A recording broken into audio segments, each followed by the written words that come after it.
Marc Ruffalo avait tourné devant la caméra de Claude Lelouch dans Roman de gare, incarné Jacques Chirac dans The Special Relationship ou encore joué dans Le Code a changé de Daniel Thompson.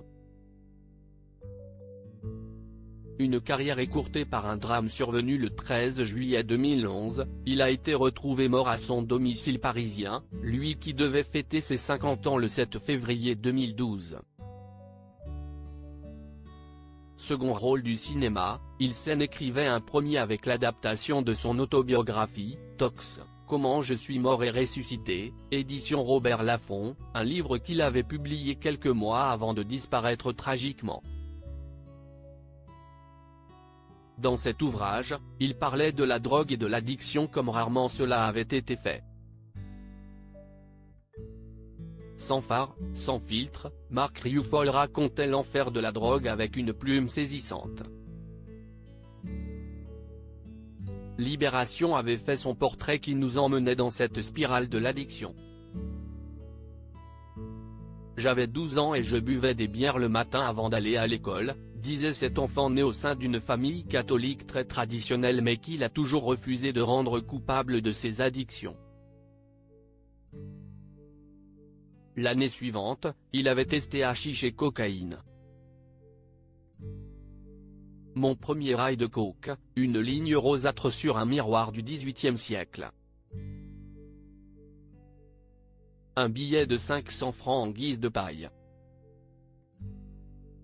Sa rencontre avec l'aristocrate Jacques de Bachet, proche de Karl Lagerfeld, lui ouvre les portes des nuits parisiennes avec ses gouffres où la drogue circule facilement. Héroïne rive droite, cocaïne rive gauche. On n'avait même pas besoin de se cacher pour qu'on somme, dira-t-il.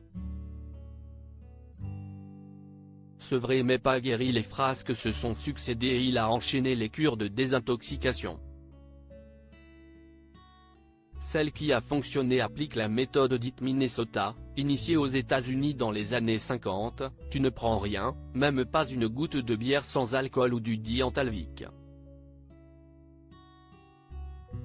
Rien et tout de suite. Il se disait alors sevré mais pas guéri, le spectre rôdait toujours. La drogue le hantera toujours, jusque dans ses rêves, mais il ne faisait plus qu'y penser parfois et arrivait à recréer son état de désinhibition qu'il avait lorsqu'il était défoncé, tout en étant sobre. En couple avec la créatrice de la marque antique Batik et ancienne danseuse du Crazy Horse, Gabriella Cortese, il est devenu père d'un fils, Nicolas, né en 2008.